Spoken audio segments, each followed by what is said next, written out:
మీ ఎలాంటి వ్యాపార ప్రకటనలకైనా వెంటనే మా ఛానల్ సంప్రదించండి. ప్రస్తుతం మనతో పాటు ప్రముఖ ఆధ్యాత్మికవేత్త, జ్యోతిష్య పండితులు బ్రహ్మశ్రీ సుభాష్ శర్మ గారు మనతో ఉన్నారు. గురుగారితో మాట్లాడేద్దాం. నమస్కారం గురుగారు. శ్రీమాత్రేనమండి. గురుగారు, శ్రీ పరాభవ నామ సంవత్సరం, ఈ కొత్త సంవత్సరం ఉగాది రాశి ఫలితాలు చర్చించుకుందాం. దానిలో భాగంగా వృషభ రాశి వాళ్ళకి ఈ కొత్త సంవత్సరం ఏ విధంగా ఉంటుంది? ఉగాది పచ్చడిలో అనేక రుచులు ఉన్నట్లుగా మరి ఏ రుచి ఈ సంవత్సరం వీళ్ళకి ఎక్కువగా తగులుతుందంటారు? తప్పకుండా తెలియజేస్తాను. ముందుగా వీక్షిస్తున్న ప్రేక్షకులందరికీ శ్రీమాత్రే నమః, శ్రీ గురుభ్యో నమః. యాదేవి సర్వభూతేషు మాతృరూపేణ సంస్థిత. నమస్తస్సై నమస్తస్సై నమస్తస్సై నమో నమః. ముందుగా పరాభవ నామ సంవత్సరం. పరాభవము అని అంటే గనక ఏమిటి అంటే గనక దుఃఖము, కష్టము, అలాగే శ్రమ, ఇవన్నీ కూడా అధికంగా చేసేటటువంటిది పరాభవము అని దానికి అర్థము. అయితే ఈ పరాభవ నామ సంవత్సరం అనేటటువంటిది ప్రతి ఒక్కరికి, అంటే మనిషి యొక్క జీవితాన్ని మార్చేటటువంటి అద్భుతమైనటువంటి సంవత్సరంగాను, ప్రతి ఒక్కరూ ఒక గుణపాఠాన్ని నేర్చుకునేటటువంటి సంవత్సరంగాను ఈ సంవత్సరం అంతా ఉండబోతుంది. అంటే పరాభవం, ఒక మనిషికి కష్టము, నష్టము, బాధ విలువ తెలిస్తేనే ఫర్దర్గా సుఖము, అదృష్టం యొక్క విలువ అర్థమవుతుంది అని శాస్త్రం. అందుకే ఈ పరాభవ నామ సంవత్సరం మనిషి లెసన్స్ నేర్చుకుంటాడు, గుణపాఠాలు నేర్చుకుంటాడు. మంచివాడు, చెడ్డవాడు ఎవరు, ఏమిటి అనేటటువంటిది, మన జీవితంలో ముఖ్యమైనటువంటి వాడు ఎవరు, మనతో చేయూతనిచ్చేవాడు ఎవరు, మనల్ని కష్టపెట్టేవాడు, ఇవన్నీ కూడా తెలుసుకునేటటువంటి సంవత్సరము పరాభవ నామ సంవత్సరం. ఈ పరాభవ నామ సంవత్సరంలో కష్టము, బాధ, దుఃఖములు ప్రతి ఒక్కరికి ఎదురవుతాయి. ఎదురు కానటువంటి వ్యక్తి సృష్టిలో ఎవరూ కూడా లేరు. పుట్టిన ప్రతి జీవి కూడా కష్టము, సుఖము, బాధ అనేటటువంటి ఈ సంవత్సరం ఎదురయ్యి తరువాతి కాలంలో వాడు గుణపాఠాన్ని నేర్చుకొని తరువాతి కాలం మంచిగా జరిగేటటువంటి అవకాశాలు ఏర్పడతాయి. ఇది పరాభవ నామ సంవత్సరం యొక్క ప్రధానమైనటువంటి అర్థం. మనకు వృషభ రాశి వారికి ఈ సంవత్సరము ఆదాయం 5, అలాగే వ్యయము 14. అంటే ఆదాయం తక్కువగా ఉంది, ఖర్చు ఎక్కువగా ఉంది. అలాగే వీళ్ళకి అదృష్ట సంఖ్య కూడా 2 లేదా 6 సంఖ్య కలిసి వచ్చేటటువంటి అదృష్ట సంఖ్య. ముఖ్యంగా వీళ్ళ యొక్క పరిస్థితి ఏ రకంగా ఉందో, వీళ్ళ స్వభావం ఏ రకంగా ఉందో ఒకసారి తెలుసుకుందాం. ముఖ్యంగా ఈ యొక్క వృషభ రాశి వారు ఎంతో ధైర్యవంతులు, చాకచక్యం కలిగినటువంటి వారు, అలాగే వేదపరమైనటువంటి ఆలోచనలు కలిగినటువంటి వారు. అంటే వేదము అన్నదానికి అర్థం ఏమొస్తుందంటే వీరు ఏ వృత్తిలో ఉన్నారో దాని గురించి క్షుణ్ణంగా తెలుసుకునేటటువంటి వ్యక్తులు కలిగినటువంటి వారు, లేదా ఇంకా ఏదైనా తెలుసుకోవాలి, కొత్తదనాన్ని కోరుకోవాలి అనుకున్నటువంటి రీసెర్చ్ అనేటటువంటి ఆలోచనలు ఎక్కువగా ఈ యొక్క వృషభ రాశి వారికి ఎక్కువగా ఉంటాయి. అంటే వాళ్ళు ఏదైనా కొత్తదనాన్ని చూసారా, లేదా ఏదైనా తెలుసుకోవాలని ఆలోచిస్తారా, దాని లోతుగా రీసెర్చ్ చేసేటటువంటి వాళ్ళు వృషభ రాశి వారు అని చెప్పుకోవచ్చు. అలాగే ఆత్మస్థైర్యము, చొరువ వీళ్ళకి ఎక్కువగా ఉంటుంది. ఏ విషయంలోనైనా ముందుకు దూసుకు వెళ్ళిపోయేటటువంటి వారు వృషభ రాశి వారు అని చెప్పుకోవచ్చు. అలాగే నిజాయితీ ఎక్కువ, స్నేహితులను చూచి సంతోషపడుతూ ఉంటారు. ముఖ్యంగా స్నేహం కోసం చాలా వీళ్ళు అంటే నమ్మకంగా ఉంటూ ఉంటారు. స్నేహం కోసం ఎంత పనైనా చేస్తుంటారు. అంటే మన స్నేహితునికి ఏదైనా కష్టం వచ్చిందంటే తప్పకుండా స్నేహం గురించి ఎంత దూరమైనా వెళ్ళేటటువంటి వాళ్ళు వృషభ రాశి వారు మొదటి స్థానంలో ఉంటారండి. అలాగే కోపము కానీ, ద్వేషము కానీ ఎవరి మీద ఒక్కసారి స్టార్ట్ అయిందనుకోండి, అది జీవితాంతం వరకు అలాగే ఉంటుంది. ఒకవేళ వాడు ఎదుటివాడు మాట్లాడినా ఎప్పుడెప్పుడు వీడిని నాశనం చేయాలి అనేటటువంటి ఆలోచనలే ఉంటూ ఉంటాయి. కాబట్టి ఆ విషయంలో కాస్త జాగ్రత్తగా ఉండాలి. ముఖ్యంగా వీళ్ళకు బంధువులకు సహాయం చేస్తూ ఉంటారు. ముఖ్యంగా వీళ్ళకి ఏంటంటే ఎవరైనా తెలిసిన వ్యక్తులకు కానీ, దగ్గర ఉన్నటువంటి బంధువులకు కానీ సహాయం చేసేటటువంటి గుణం మాత్రము ఈ యొక్క వృషభ రాశి వారికి ఏర్పడుతూ ఉంటుంది. అలాగే సుకుమారమైనటువంటి స్వభావము, సున్నితమైనటువంటి ప్రవర్తన, ఇతరుల మనస్సును కష్టపెట్టకుండా ప్రతి క్షణము ఎప్పుడు కూడా ఆలోచిస్తూ ఉంటారు. అంటే ఇతరులకు కష్టం కలగకూడదు, ఇతరులు బాధపడకూడదు అనేటటువంటి ఆలోచన స్వభావం కూడా ఈ యొక్క వృషభ రాశి వారి యొక్క జాతకంలో ఎక్కువగా కనిపిస్తూ ఉంటుంది. బంధుమిత్రుల సహకారం, సంపద, సంస్కారంతో వీళ్ళు ఎక్కువగా వశపరుచుకుంటూ ఉంటారు. అంటే బంధువుల యొక్క సహకారం అనంటే మంచిగా ప్రేమగా ఉండి ప్రేమతత్వంతో ఇతరులను ఆకర్షింపజేసుకుని వీళ్ళ వైపు తిప్పుకునేటటువంటి అవకాశము ఈ యొక్క వృషభ రాశి వారి యొక్క జాతకంలో కనిపిస్తుంది. ఇక మరి మొదటి 6 నెలల్లో ఏ విధంగా ఉండబోతుంది గురువుకి? ఆర్థిక పరిస్థితి కావచ్చు, అలాగే శుభకార్యాల పరంగా ఎలా ఉండబోతుంది వీళ్ళకి? ముఖ్యంగా ఈ యొక్క వృషభ రాశి వారికి ఈ శని, ముఖ్యంగా శని గురించి చెప్పుకోవాలంటే శని వీళ్ళకు 11వ ఇంట వల్ల వీళ్ళకు శుభాలు, అంటే శని వల్ల శుభాలు చేకూరుతూ ఉంటాయి. ఏమిటి అంటే చేయి వృత్తుల యందు లాభములు చేకూరుతూ ఉంటాయి. అన్ని రంగాల వారికి లాభములు, ఇంటి యందు వివాహాది శుభకార్యాలు ఎక్కువగా చేస్తూ ఉంటారు. నూతన గృహ నిర్మాణము కానీ, లేదా విందు భోజనాలు చేసుకోవడం కానీ, అనుకోకుండా బంధువుల యొక్క రాక, ఇంటి యందు పండగ వాతావరణం అనేటటువంటిది ఏర్పడుతూ ఉంటుంది. అలాగే ముఖ్యంగా నూతన వస్త్రాలు, బంగారము, వాహనము, భూమి కొనుట తీయని పదార్థాలను భుజించుట, సమాజంలో స్థాన గౌరవము ఉంటుంది. అంటే శని 11వ ఇంట్లో మేలు చేసేటటువంటి స్థానం. వృషభ రాశి వారికి శని మేలు చేసేటటువంటి స్థానంలో ఉన్నాడు కాబట్టి ఈ సంవత్సరము శని వల్ల ఎలాంటి ఇబ్బంది లేదు. అలాగే మరొకరికి సంపాదన కూడా పెరిగేటటువంటి కుటుంబంలో సంపాదన కూడా పెరిగేటటువంటి అవకాశం మరొక వ్యక్తి ద్వారా కలుగుతూ ఉంటుంది. అలాగే వీళ్ళకు సంతోషాన్ని కలిగింపజేస్తుంది.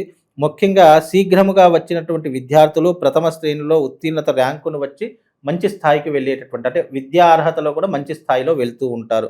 అలాగే విదేశాలకు వెళ్ళడానికి కూడా మంచి అవకాశాలు కూడా, ఉద్యోగంలో ప్రమోషన్లు లభించుట, నూతన పనులు ప్రారంభం చేసుకునుట, అనుకున్న పనులన్నీ కూడా విజయవంతంగా సాధించుకునుట, ఇవన్నీ కూడా చేస్తూ ఉంటారు. తాత్కాలికమైన ఉద్యోగంలో ఉన్నటువంటి వారికి పర్మనెంట్ అయ్యేటటువంటి అవకాశాలు కూడా ఉంటూ ఉన్నాయి. బ్యాంకు రుణాలు వచ్చుట, ఉద్యోగంలో మార్పు, మెడిసిన్ ఇంజనీరింగ్ వాళ్లకు కూడా కొన్ని చిక్కులు తప్పవు. అంటే బ్యాంక్ నుంచి రుణాలు రావాలి అని అనుకుంటే కనుక ప్రయత్నం చేస్తే తప్పకుండా వస్తాయి.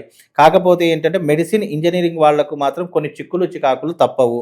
అలాగే డాక్టర్లు మంచి పేరు వచ్చుట, గతంలో నిలిచిన పనులు నెరవేరుట, వ్యాపారంలో మార్పు, ఉద్యోగంలో మార్పు, మీకు కావాల్సిన ధనము రావడానికి అనేక మార్గాలను ఎన్నుకుంటారు. అంటే మీకు ఏదైనా డబ్బు ఎవరి దగ్గర నుంచి రావాలంటే అనేక మార్గాలను ఎంచుకునేటటువంటి అవకాశం ఏర్పడుతూ ఉంటుంది. అందరికీ ఆరోగ్యము, మనసు యందు సంతోషము, మాతాపితృల యొక్క భక్తి, మంచివారితో స్నేహము చేయుట, మీకు గుడ్విల్ పెరుగుతుంది. ప్రయాణంలో లాభములు, ఉపయోగకరమైనటువంటి జీవితము మీరు అనుభవిస్తారు. ఇది శని వల్ల జరిగేది. అలాగే గురువు ఈ రాబోయేటటువంటి 3 నెలలు మాత్రము మీకు గురువు 3వ స్థానంలో సంచరిస్తూ ఉన్నాడు. అంటే 3వ స్థానము అంటే కనుక ప్రస్తుతానికి 2వ స్థానంలో ఉన్నాడు. ఉగాది తర్వాత అంటే మీకు జూన్ 2వ తారీఖు నుండి గురువు మీకు కర్కాటకంలోకి అడుగు పెడతారు. కర్కాటకము అని అంటే వృషభం, మిథునం, కర్కాటకం అంటే 3వ స్థానం. ప్రస్తుతానికి మీకు జూన్ 1వ తారీఖు వరకు వృషభ రాశిలో అంటే 2వ స్థానంలో సంచరిస్తారు. మరి 3వ స్థానంలో గురువు సంచరిస్తే ఎలాంటివి జరుగుతాయి అని అంటే, ముఖ్యంగా గురువు 3వ స్థానంలో సంచరించడం వల్ల కొన్ని టెన్షన్స్ ప్రారంభమవుతాయి. ఈ 3 నెలలు చాలా అద్భుతంగా ఉంది. కాకపోతే తర్వాత 3 సంవత్సర కాలం మాత్రము టెన్షన్స్ ప్రారంభమవుతాయి. ప్రయోజనం లేని ఉద్యోగం చేస్తూ ఉంటారు. రోజువారీ ప్రయాణాలలో జాగ్రత్తగా ఉండాలి.